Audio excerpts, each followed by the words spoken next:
తాకట్లో ఉన్న బంగారాన్ని విడిపించి ఆ రోజున మార్కెట్ ధర కట్టి మిగిలిన డబ్బును మీకు అందిస్తుంది కొమ్మూరి గోల్డ్.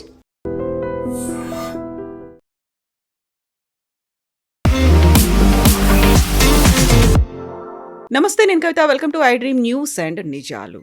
బాలీవుడ్లో గత 8 ఏళ్లుగా పవర్ షిఫ్ట్ అనేది నెలకొంది. సృజనాత్మకత లేని వాళ్లే ఫిల్మ్ ఇండస్ట్రీలో ఉన్నారు. ఒక రకంగా వివక్ష అనేది కనిపిస్తోంది. ఈ మాటలన్నది ఆస్కార్ అవార్డు గ్రహీత ఏఆర్ రెహమాన్. నిజంగానే బాలీవుడ్లో ఫిల్మ్ ఇండస్ట్రీలో మతపరంగా వివక్ష చూపిస్తున్నారా? పెద్ద ఎత్తున అవుట్రేజ్ వచ్చిన తర్వాత భారతదేశం నాకు ఇల్లు, భారతదేశమే నాకు ఒక కుటుంబం లాంటిది అని దాన్ని మిస్ఇంటరప్ట్ చేశారు. మిస్అండర్స్టాండింగ్ జరిగింది అనేటువంటి మాటని ఏఆర్ రెహమాన్ ఎందుకు చెప్తున్నారు? యాక్చువల్గా ఈ మొత్తం ఎపిసోడ్ ఎందుకని ఇప్పుడు బయటకు వచ్చింది? మనతో పాటుగా ఉన్నారు సీనియర్ జర్నలిస్ట్ సురేష్ కొచ్చాతిల్ గారు. సార్ నమస్కారం. సో గతంలో మనం ఫిల్మ్ ఇండస్ట్రీ గురించి మాట్లాడుకున్నప్పటికీ ఈసారి ఏఆర్ రెహమాన్ చేసినటువంటి వ్యాఖ్యలు, అందులో మతం కోణం కూడా ఉంది అనే మాట, 8 ఏళ్లుగా పవర్ షిఫ్ట్ కనిపిస్తోంది అనేది, అందువల్లే అవకాశాలు రాలేదేమో అనేటువంటి గుసగుసలు ఉన్నాయి, బట్ నాకు మాత్రం డైరెక్ట్గా ఎదురైందని నేను చెప్పట్లేదు అనేటువంటి ఒక మాట. సో నిజంగానే అలాంటి పరిస్థితులు ఉన్నాయా మన దగ్గర? ఫస్ట్ అడగాలి అంటే తమిళ్ ఫిలిం ఇండస్ట్రీలో ఎన్ని సినిమాలు ఆయనకు వచ్చిందని అడగాలి ఫస్ట్. ఎందుకంటే ఈ మ్యూజిక్ ఇండస్ట్రీ అనేది చాలా మటుకు మారిపోయింది. ముందు కవిత గారు మీకు గుర్తుంటుంది, మనం చిన్నప్పుడు ఉన్నప్పుడు క్యాసెట్లు కొనుక్కుంటుండే, వెళ్ళి షాప్లలో వెళ్ళి క్యాసెట్ కొనుక్కొని వచ్చి దాని నుంచి మనం పాటలు వింటుండే. దాని తర్వాత సీడీలు వచ్చినాయి. మ్యూజిక్ వరల్డ్ లాంటి ప్లేస్కి వెళ్ళి అక్కడ సీడీలు కొనుక్కుంటుండే మనం. దాని తర్వాత సీడీలు కూడా పోయినాయి. ఇప్పుడు సీడీ ప్లేయర్లే దొరకట్లేదు. దాంతో స్పాటిఫై కానివ్వండి, యూట్యూబ్ ఛానల్స్ కానివ్వండి, సారేగామా లాంటి యూట్యూబ్ ఛానల్స్ కానీ, వాళ్ళ రేడియో ఒక సెట్ వస్తుంది, అదొకటి. ఇట్లాంటి చాలా డిఫరెంట్ ఇన్స్ట్రుమెంట్స్గా మారిపోయింది మ్యూజిక్. ఫిలిం ఇండస్ట్రీలో కూడా మనకు చాలా మటుకు తెలుసు, తెలుగు ఫిలిం ఇండస్ట్రీలో కూడా మ్యూజిక్ రిలీజ్ అని చెప్పి పెద్ద ఒక ఫంక్షన్ ఉంటుంది. ఇప్పుడు అసలు అది వినబడట్లేదు, ఎక్కడ వినబడలేదు. Audio release function. ఇప్పుడు ఆడియో రిలీజ్ ఫంక్షన్ ఎక్కడ పోయిందో తెలియదు. లాస్ట్ టైం నాకు జరిగినప్పుడు గుర్తుంది, ఒక 2-3 సంవత్సరాల ముందు ఆ శిల్పకళా వేదికలో మొత్తం చైర్లన్నీ పలగొట్టారు. ఇప్పుడు ఎక్కడ వినబడట్లేదు అసలు మ్యూజిక్ ఆడియో రిలీజ్ అనేది. ఎందుకంటే ఇండస్ట్రీ మారిపోయింది. The way the music is delivered. ఒక ప్రొడ్యూసర్ ఆయన పరిస్థితి ఆలోచించండి. ఆయన పెట్టుబడి పెట్టేటప్పుడు సినిమాలో హీరోకి డబ్బులు, హీరోయిన్కి డబ్బులు, ఇదంతా production cost, post production cost, దానికన్నా ముందు మ్యూజిక్ సెట్ చేయడం, ఇదంతా ఉంటుంది. పెట్టిన పెట్టుబడికి కూడా రిటర్న్ రావట్లేదు. ఒక వారం కూడా సినిమా థియేటర్లో నడవట్లేదు. హౌస్ఫుల్ అని చూపిస్తారు కానీ మన అందరు తెలిసిందే సంగతి. ఇండస్ట్రీ మారిపోయింది చాలా మటు.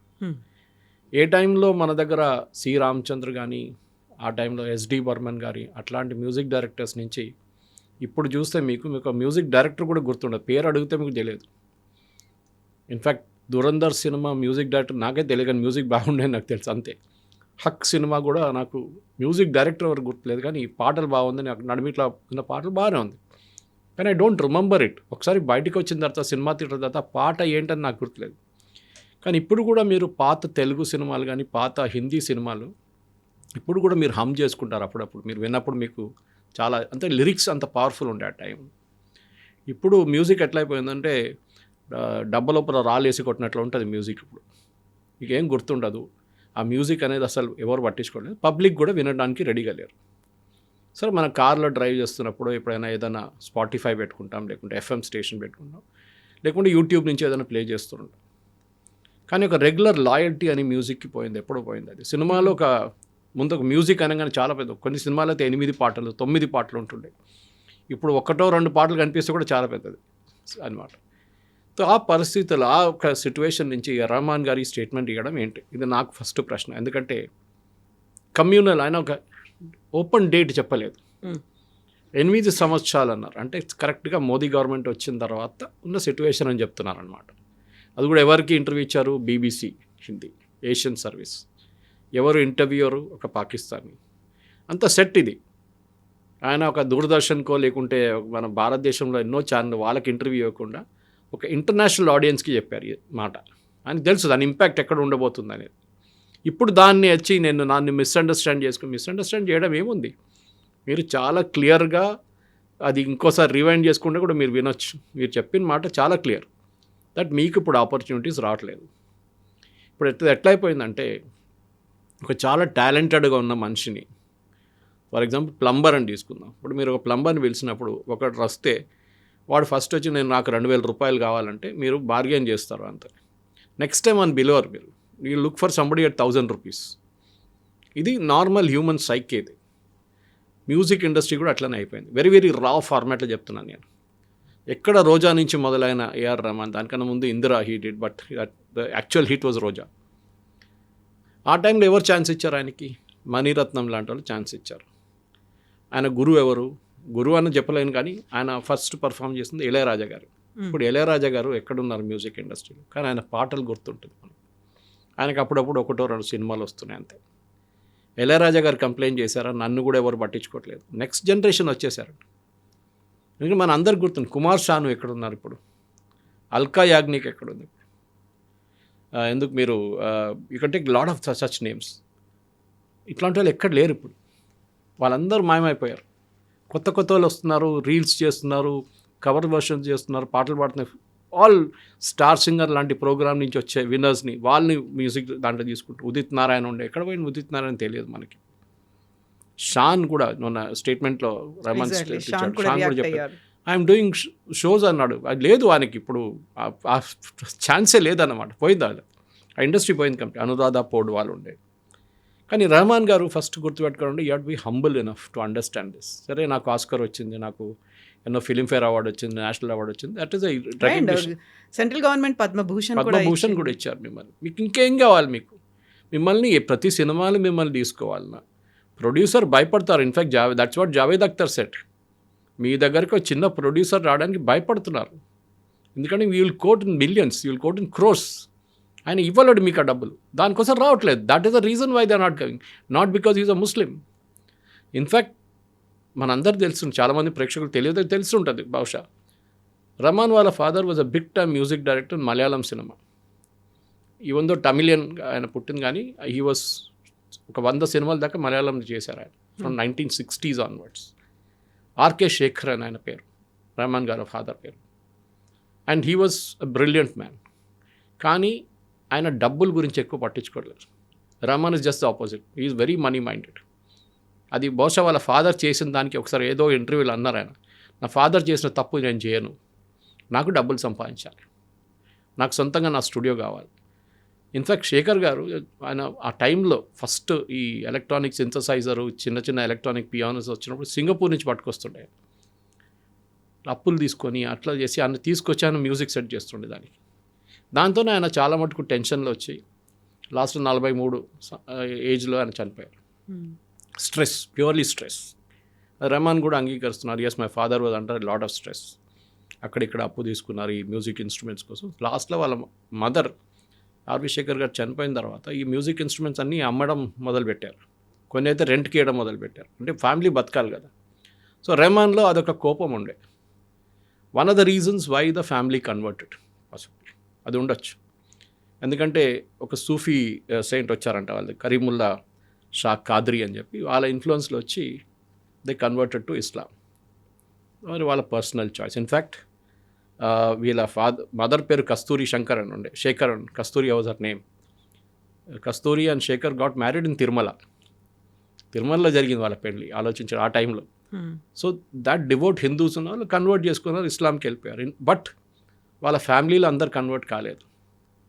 రెహమాన్ వాళ్ళ సిస్టర్ ఉన్నారు, ఐ థింక్ ఆ నేమ్ ఇస్ రేనా. వాళ్ళ 2 పిల్లలు they are Hindus. That is the best part. G V Prakash and Bhavanishri, వాళ్ళు కూడా ఫిల్మ్ ఇండస్ట్రీలో, మ్యూజిక్ ఇండస్ట్రీలో they are good name in Tamil ఇండస్ట్రీలో. కానీ రెహమాన్ గారికి ఎందుకో ఈ ఒక రిలీజియన్ పిచ్చి పట్టింది సడన్గా. But we never objected to the fact that Khwaja పాడినప్పుడు ఎవరు వీ ఎంజాయ్డ్ ఇట్. వందే మాత్రంని ఒక కొత్త వర్షన్గా తీసుకొచ్చి ఇప్పుడు కూడా ఒక క్రికెట్ మ్యాచ్, ఫుట్బాల్స్ అన్నిట్లో అది ప్లే అవుతున్నప్పుడు కూడా we get that goose bumps moments. కానీ ఎందుకో సడన్గా నన్ను ముస్లిం అని చెప్పి నాకు పాట క్లియర్, నాకు మ్యూజిక్ రావట్లేదు, నాకు ప్రొడ్యూసర్స్ అడుగుతున్నారు, వచ్చి మళ్ళీ వాళ్ళు వెళ్ళిపోతున్నారు, వాళ్ళు కొత్త వాళ్ళు తీసుకుంటారు అంటే affordability is a fact. And క్రికెట్లో ఒక పార్లెన్స్ ఉంది, కవిత గారు, అది గవాస్కర్ టైంలో అడుగుతుండే. ఇప్పుడు గవాస్కర్ ఎప్పుడు రిటైర్ గారు, last became a running joke, ఈయన ఎట్లా రిటైర్ చేయాలని చెప్పేసి. ఎందుకంటే ఆయన ఫ్లాప్ షో అయిపోయింది, లాస్ట్ అయినా ఆయనకు రన్స్ కూడా రావట్లేదు, కానీ రిటైర్ కావట్లేదు. సో అప్పుడు ఎవరో I think it was one of the English cricket commentator maybe Richie Benaud or somebody else asked ఈ ప్రశ్న అడిగారు ఆయన. వెన్ పీపుల్ లీవ్ క్విట్, మీరు రిజైన్ చేసినప్పుడు, మీరు రిటైర్ అయినప్పుడు అడగాలి వై, ఎందుకు చేస్తున్నారని, నాట్ వై నాట్, ఎందుకు చేయట్లేదని. అడిగే ముందే మీరు వెళ్ళిపోవాలి సీన్ నుంచి. దానికోసం ఆ టైంలో స్టేజ్లో ఉన్నప్పుడు ఎందుకు వదిలిపోతున్నారు అనే క్వశ్చన్ రావాలి అక్కడ. అది రావాలి, అప్పుడే అడుగుతారు. లేకుంటే మీరు ఎప్పుడు పోతారు, ఎప్పుడు రిజైన్ చేస్తారని కాదు. సో మీకు టైం అయినప్పుడు you just melt away into the sunset. Ilaiyaraaja happen. చాలామంది గంగా అమరన్ ఉన్నారు, హిందీలోనే తీసుకోండి ఎంతోమంది మ్యూజిక్ డైరెక్టర్స్ ఉన్నారు, ప్రీతం లాంటి ఉన్నారు. వాళ్ళందరూ ఇప్పుడు స్టేజ్ షోస్ చేస్తారు. ఇండస్ట్రీ మారిపోయింది. There is more accent on stage shows కానివ్వండి, ఇంటర్నేషనల్ టూర్లు కానివ్వండి, యూట్యూబ్లో వీడియోలు చేయడం, ఇదంతా నడుస్తుంది. ఇప్పుడు ఒక ఇండస్ట్రీగా మారిపోయింది అది. Saregama itself has reinvented itself. అట్లాంటి పరిస్థితులు నన్ను ముస్లిం అని చెప్పి నాకు పాటలు ఇవ్వట్లేదు, నన్ను మ్యూజిక్ సెట్ చేయట్లేదు అంటే it's a wrong connotation, totally wrong. అది రమణ్ గారు ఎందుకు చేశారు అనేది ఇప్పుడు అనేదో క్లారిఫికేషన్ అంత ఇస్తున్నారు, కానీ అది clarification is not really convincing అనమాట. ఎగ్జాక్ట్లీ. వెరీ రీసెంట్గా చేసినటువంటి చావా మూవీని కూడా ఆయన డివైజివ్ మూవీగా, ఒక విభజన వాదాన్ని చెప్తున్నటువంటి మూవీగానే ఆయన చెప్తూ వచ్చారు. మనం చావా చేసినప్పుడు ఆయనకు తెలుసు కదా హిస్టరీ గురించి చెప్తున్నారని, ఆయన బీజీ స్కోర్ చేశారు దానికి. మీకు సినిమా గురించి may have a difference opinion, కానీ చూపించింది నిజమా కాదా అని ఫస్ట్ క్వశ్చన్. జోధా అక్బర్ చేసినప్పుడు అడిగారు ఆ నిజమా కాదో చూపిస్తున్నారు. దట్ ఈస్ ఆల్ ఫ్యాబ్రికేటెడ్, అంత ఏం లేదు. Akbar was not handsome fellow, ఈ వాజ్ లింపింగ్ ఉండే, ఆయనకు ఒక కాల్కి ప్రాబ్లం ఉండే, ఈ was not good looking at all. కానీ చూపించింది ఏంటి మనకి, ఓ హ్యాండ్సమ్ హృతిక్ రోషన్ లాంటి వాళ్ళు వెరీ హ్యాండ్సమ్. జోధా అక్బర్లో జోధా హిందూ ఆమెని పెళ్లి చేసుకుంటున్నారు, ఇదంతా. బట్ అక్కడ ఎవరు మనం అబ్జెక్ట్ చేయలేదు. హిస్టరీలో పాసిబిలిటీ జరిగి ఉంటుంది, హిస్టరీలో అది ఉంది. We accept as a matter of fact. Salman Khan, Shahrukh Khan, Aamir Khan వీళ్ళు ఫిలిం ఇండస్ట్రీ డామినేట్ చేస్తున్నప్పుడు, ఇప్పుడు అంత డామినేషన్ లేదనుకోండి, ఆ డామినేషన్ టైంలో మనం ఎప్పుడైనా అబ్జెక్ట్ చేశాము? వీళ్ళు ఏదైనా సినిమాలో, చాలా తక్కువ సినిమాలో వాళ్ళు ముస్లిం నేమ్స్ వాడారు, చాలా మటుకు హిందూ నేమ్సే ఉండేవాళ్ళు. We never objected saying you are a Muslim guy, you should use only Muslim. That's film industry is a make believe industry. దాని ప్రకారం మనం పోతే ఆ ఫ్లోలో వెళ్ళిపోవాల్సిందే మనం. కానీ ఇక్కడ ఈ జరిగిన దానికి ఒక రిలీజియస్ యాంగిల్ తీసుకురావడం, and that too from a person like AR Rahman is very very చాలా డిసప్పాయింటింగ్ అనమాట. ఎందుకు చేస్తున్నారు అది? ఆ ఫ్లోలో వెళ్ళిపోయారా, బీబీసీ వాళ్ళు అడిగే క్వశ్చన్ ఫ్లోలో వెళ్ళిపోయారా, లేకుంటే ఆయన ముందే ప్రిపేర్ అయ్యి వచ్చారా అనేది చాలా మట్టి ఇప్పుడు అడుగుతున్న ప్రశ్న. ఆయన పర్సనల్ లైఫ్లో కూడా చాలా మటుకు ప్రాబ్లమ్స్ ఉన్నాయి, మన అందరికి తెలిసింది. We never asked, industry never asked divorce ఎందుకు జరిగింది. His wife gave some statement, ఆమె ఇప్పుడు ఏదో లండన్లో ఉంటుందంటే మనకు తెలియదు. అది మనం ఎప్పుడు అడగక్కర్లేదు, ఎందుకంటే that is the personal life. అది ఒక లక్ష్మణ్ రేఖ ఉంటుంది, అటువైపు వెళ్ళకూడదు మనం అసలు. కానీ ఎప్పుడు ఇదే మాట ఉంటుంది Kavitha garu, this is there in every field. మీరు క్రికెట్ చూడండి, మీరు బ్యాడ్మింటన్ చూడండి, పివి సింధు, సైనా నెహ్వాల్. ఇప్పుడు సైనా నెహ్వాల్ ఎక్కడుందండి? She had achieved a peak వచ్చేసినప్పుడు అయిపోయింది అక్కడి నుంచి. లేదు నేను ఇంకా ఆడుతూనే ఉంటానంటే నోబడీ విల్ యాక్సెప్ట్. మీ పీక్ ఒక టైం ఉంటుంది, అది అంటే ఈవెన్ బాస్కెట్బాల్ తీసుకోండి, క్రికెట్ తీసుకోండి, యంగ్ ఏజ్లోనే మీరు పీక్ అయిపోతారు. దాని తర్వాత యూ స్టార్ట్ డ్రిఫ్టింగ్ డౌన్. మీరు ఎప్పుడు వెళ్ళిపోవాలో అప్పుడు మీరు ఆ ఇండస్ట్రీ నుంచి బయటకు వచ్చేసేయాలి. చాలామంది మ్యూజిక్ డైరెక్టర్స్ ఇప్పుడు కూడా మీరు చూడండి తెలుగు ఇండస్ట్రీలో చాలా తక్కువ ఉన్నారు. ఒక టైంలో లిరిక్స్ రాసేటోళ్ళే చాలా పెద్ద పెద్ద మేధావులు ఉన్నారు, ఆరుద్ర కానీ శ్రీశ్రీ కానీ, పాడేటోళ్ళు ఘంటసాల, ఎస్పీబీ. కానీ ఇప్పుడు ఎవరున్నారు చెప్పండి? చాలా తక్కువ, హ్యాండ్ఫుల్ ఆఫ్ పీపుల్. ఎందుకంటే ఇండస్ట్రీ మారిపోయింది, ఆ ఫార్మాటే మారిపోయింది, ప్రజెంటేషన్ ఫార్మాట్. కొన్ని టైంలో 6 సాంగ్లు రికార్డ్ చేస్తారు, కానీ సినిమాలు 2 సాంగ్లే తీసుకొస్తారు. Because the director when sitting on the post production table ఆయనకేమనిపిస్తుందంటే ఆ ఫ్లో పోతుంది పాట వచ్చినప్పుడు, we'll reduce it to 2 songs, fine. కానీ మార్కెట్లో 6 సాంగ్లు రిలీజ్ చేస్తారు. రిలీజ్ అంటే ఏంటి? క్యాసెట్ లేదు, నేను చెప్పినట్లు సీడీ లేవు, ఏం లేవు. It is only on YouTube, that's it. లేకుంటే ఏదైనా ఎఫ్ఎం స్టేషన్లో ప్లే చేస్తారు మీరు. ప్రాబ్లం ఎక్కడ వచ్చిందంటే ఈ మ్యూజిక్ ఇండస్ట్రీ మారిన మాట రెహమాన్ గారు అంగీకరించట్లేదు. మ్యూజిక్ ఒక పవర్ షిఫ్ట్ అనేది జరిగింది, అక్కడ క్రియేటివిటీ లేని వాళ్ళే రాజ్యం వెళ్తున్నారు ఫిల్మ్ ఇండస్ట్రీలో అనే ఒక మాట. ఎవరైనా క్రియేటివిటీ లేని వాళ్ళు తీసుకొచ్చి సినిమా చేస్తారా? ఈ ప్రాబ్లం కాంతారాలో వచ్చింది, మీకు గుర్తుంటుంది. కాంతారా రిలీజ్ అయినప్పుడు ఎంత పెద్ద గొడవ జరిగిందా. హిందుత్వ ఎలిమెంట్ దాంట్లో మేక్ బిలీవ్ చేశారు, దాంట్లో లేనిపోయిన బ్లాక్ మ్యాజిక్ లాంటి, బ్లాక్ మ్యాజిక్ ఇక్కడ లేదు అక్కడ. But it is a art form. మా ఊర్లో ఉంది, నార్దర్న్ కేరళలో ఉంది అది, తెయ్యం అంటారు దాన్ని అక్కడ. That's another form is what you showed in upper Karnataka, దక్షిణ కర్ణాటకలో అక్కడ. ఇది అక్కడ జరుగుతున్న ఒక క్లాసికల్ ఆర్ట్ ఫామ్ అది. దాన్ని కొంచెం ఒక ట్విస్ట్ ఇచ్చి చేసినప్పుడు దాంట్లో తప్పేముంది?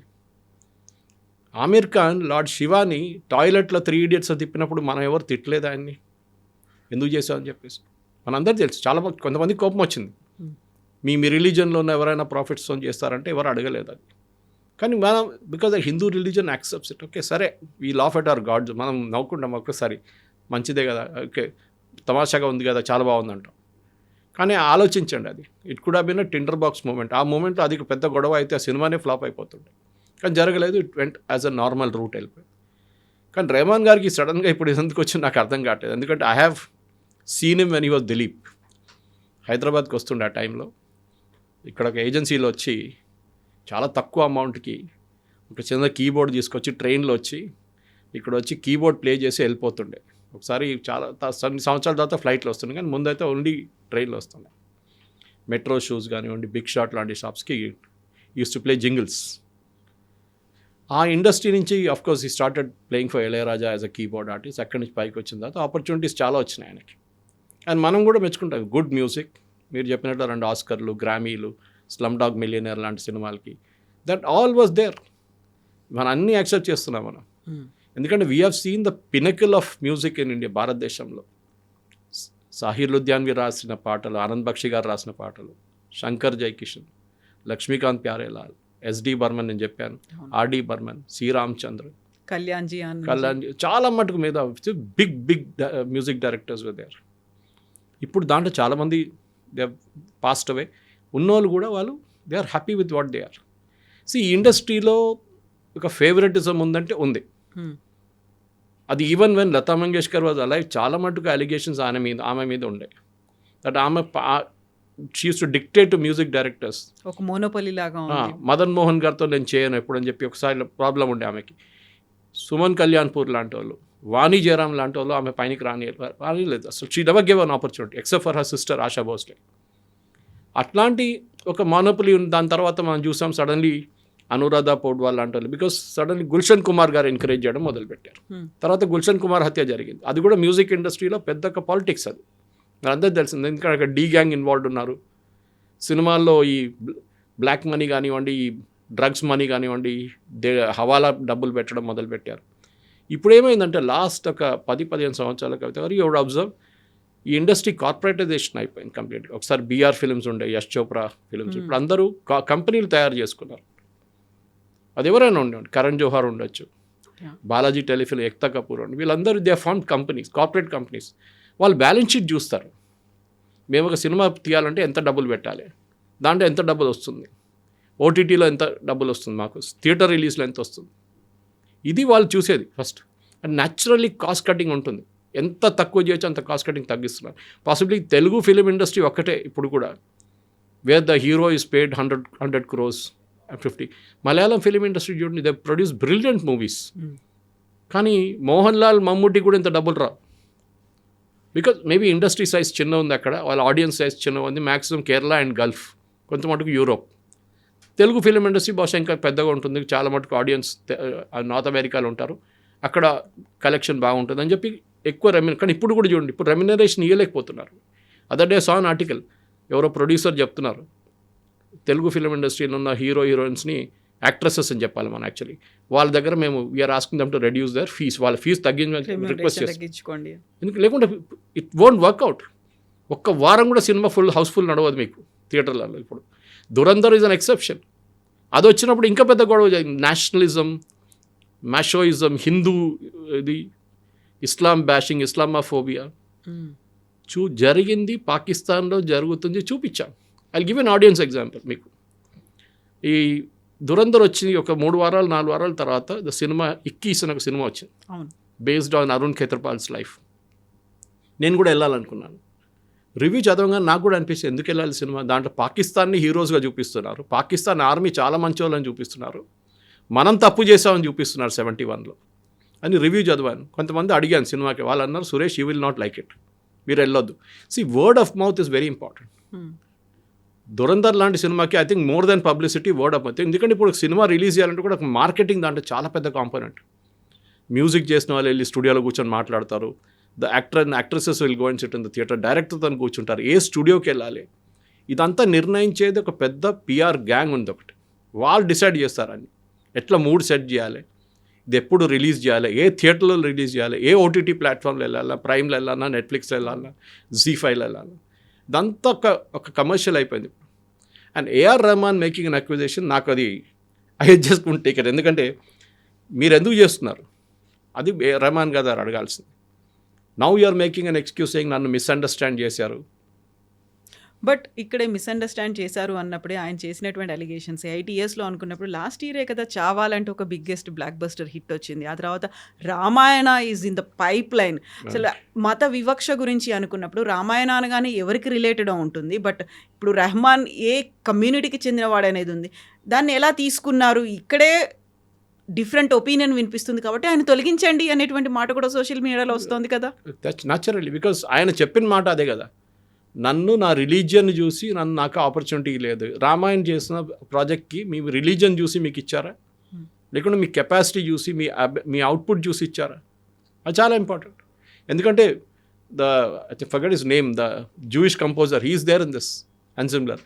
ఆయన ఉన్నారు, is a Jewish, Rahman is a Muslim. అడిగారు ఎప్పుడైనా, హరి నేను పని చేయను పో, గాజా ఉండి అదే జరిగింది ఇది జరిగిందని? కాదు, మ్యూజిక్ ఇస్ మ్యూజిక్ అంతే.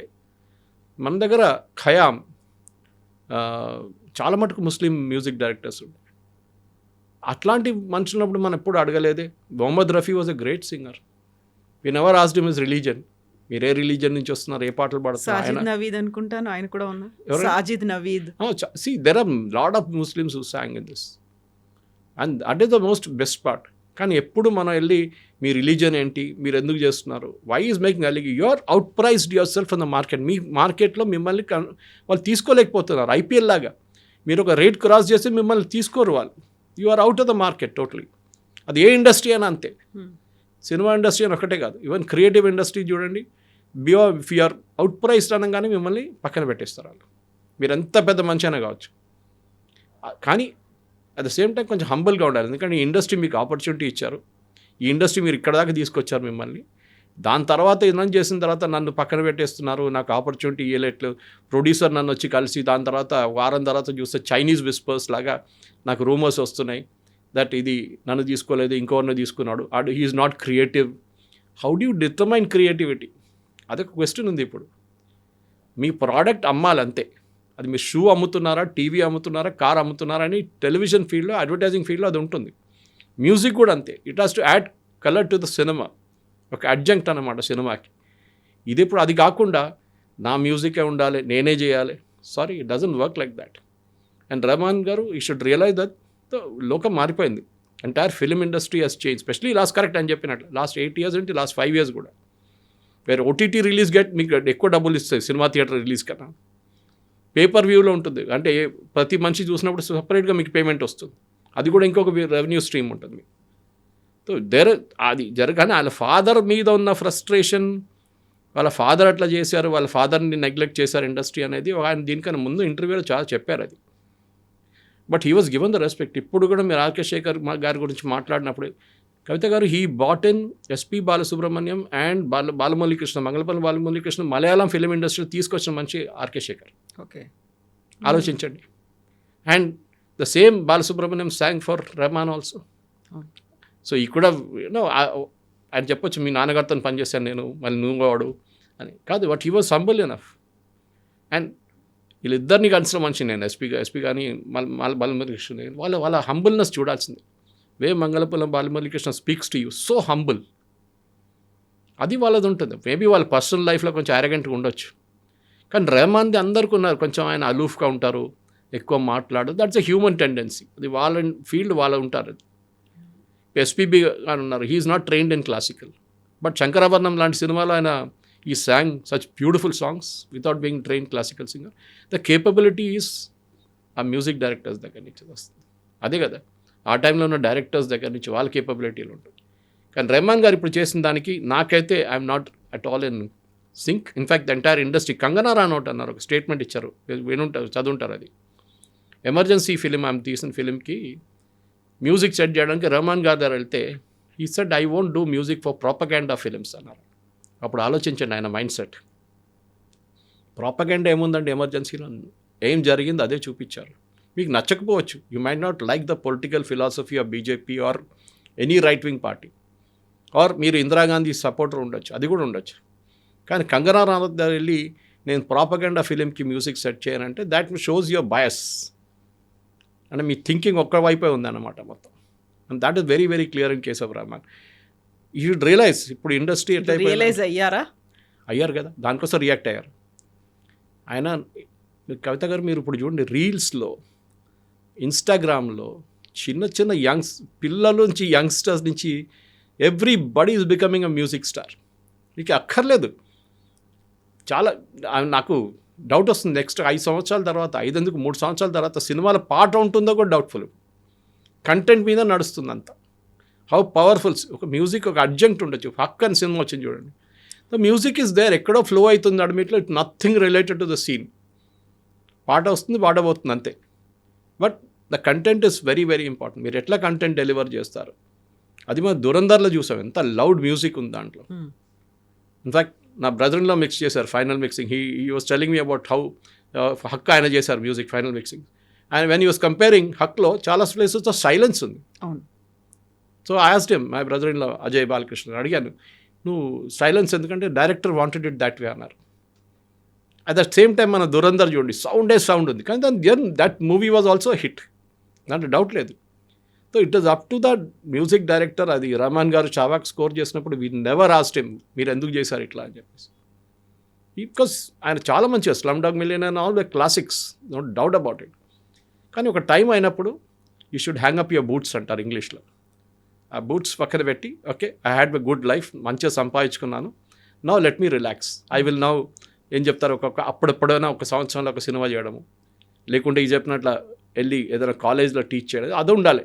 అది కాకుండా ఇట్లాంటి లోడెడ్ పొలిటికల్ స్టేట్మెంట్ చేసేది ఐ థింక్ చాలా తప్పు చేస్తారు.